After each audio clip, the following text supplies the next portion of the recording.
Hello, my marvellous sausages. Now, I've got a bit of news in regard to a live event that's going to be coming to Destiny 2 before the reset.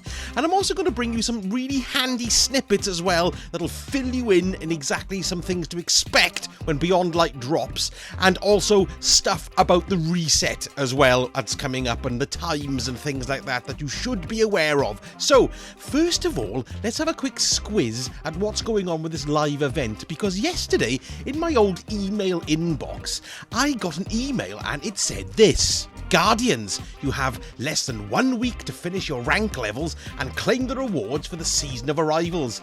Be sure to catch the finale of the season, A, and see the conclusion, A, before Beyond Light releases. For more information on what is coming, read the new This Week at Bungie now.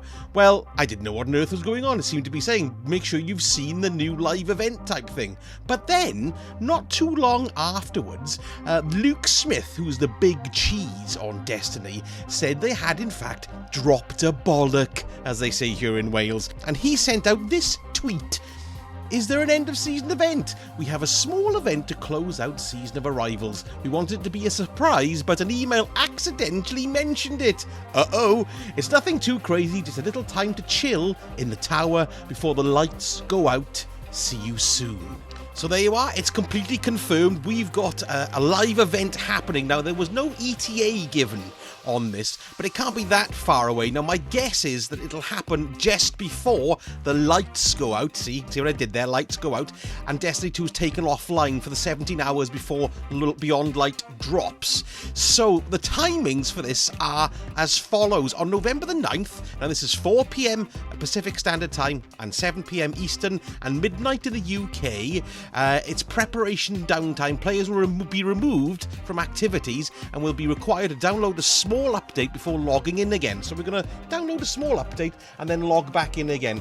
It's my sort of guess that that's when we're going to see this live event. So those are the times I mentioned: 4 p.m. Pacific Standard, 7 p.m. Eastern Standard, and 12 a.m. midnight. Looks like I'm going to be having a late one on November the 9th. And then at 6:50 p.m. Pacific Standard, that's 10 to 10 in the evening for Eastern Standard, and 2:50 in the morning for UK. Sign in for Destiny 2 will be disabled, so we won't be able to play anymore after that time. Then November the 10th, 9 a.m. Pacific Time, 12 p.m. Eastern and 5 p.m. UK, it'll be available for us all to log back in and fill our boots with Beyond Light goodness. So anyway, those are the times I wanted you to be aware of, but specifically whether or not the live event is going to be tied into the first part of this downtime. Could be completely wrong, could just happen tomorrow for all I know, but you know, it's an idea, isn't it? Yes. Now, I also wanted to give you some important bits of information regarding some really interesting stuff that's being added to the tower when Beyond Light launches. Now, what I thought was really cool was they got 2 new kiosks. So the first one is called the Quest Archive. So for any quests that you've abandoned halfway through and you might have lost track of and you don't know how to start them again, you can go back to the Quest Archive and you can pick them up from there. Now, this is also interesting if you're a veteran player of D2, so you've already got all your characters. If you want to experience the new Light quest that's going to be taking place in the Cosmodrome, the brand new one that's coming with Beyond Light, you can get that from this Quest Archive next door to the Postmaster, so we can all experience it as well. I'll be doing that, by gum, and making a video, because I can't wait to see new stuff, can you? Now, the next kiosk is for exotic items.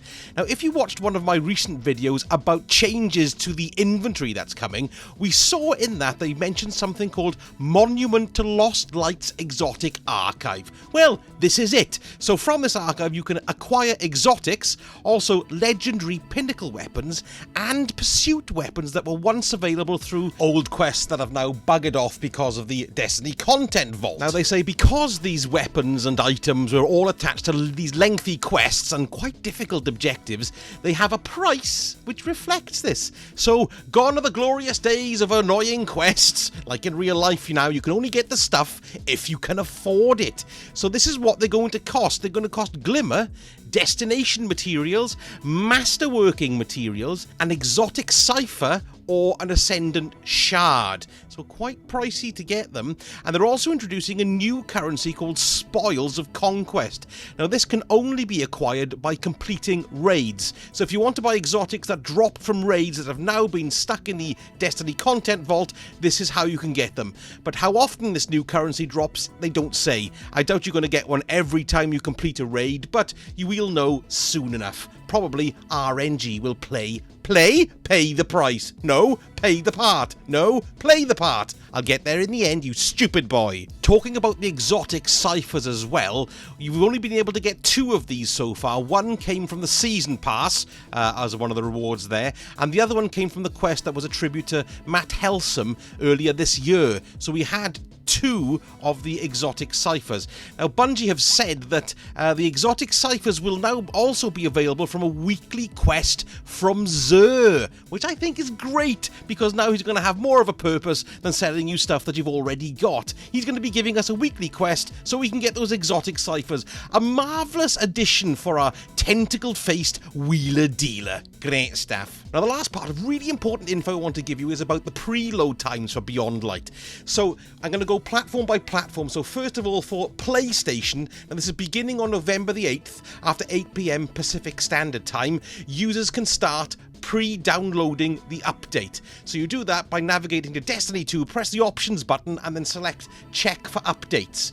Now, in order to decrease server load time, some PlayStation Plus members may be able to pre-download it starting on November the 7th after 8 PM Pacific Standard Time. So if you're a PlayStation Plus member, it's worth you checking on November the 7th if you can start the download already. That's cool, eh? Now, there have been rumours that if you delete Destiny 2 from your PlayStation, the download will be quicker, but Bungie have specifically said, do not do this. Make sure you leave Destiny 2 on your PlayStation 4 hard drive and then download the update as normal. So don't do that. They've said specifically, don't do it. And for Xbox, the preload for that will be shortly after Destiny 2 is taken offline for the maintenance. That's 7 PM PST, Pacific Standard Time, on November the 9th. And for PC, preload will be available shortly after it's taken offline as well, so the same as the Xbox. Now, if you're interested in the actual file sizes, you've got the Xbox Series X and S. It's coming in at 65.7 gig. For the PlayStation 5, it's 70.78 gig. And for the PlayStation 4, it is 70.78 gig, but because of the unique way PlayStation installs things, you actually have to have the old version and the new version on together. So the size for installing it is actually 171 gig 0.68. So make sure you've got at least 172, 173 gig available for the PlayStation 4, and then the file size will then shrink back down, I believe, after the install has occurred. For the Xbox One, it's 65.7 gig, and then for the PC, it's the same kind of deal as the PlayStation. It's a 69.7 gig file, but you need 186.2 gig to actually perform the install. God, isn't that weird? I can't wait to get my PlayStation 5. Oh, I can't wait. I can't wait. Sorry, PlayStation 4, you've been great, but, you know, don't hurt your feelings or anything. But I want a new thing! If you want to make me feel better, well, why would you want to, really? But anyway, a subscribe would be fantastic, and comment below as well on whatever is on your mind. But mainly, you know, Destiny stuff, really. And a like on the video would do me so much of a favour to help my profile stick my head up over the parapet and get my brains blasted out, which, you know, is good fun. Anyway, thank you so much for watching, and I'll splop my splap in your face again very soon.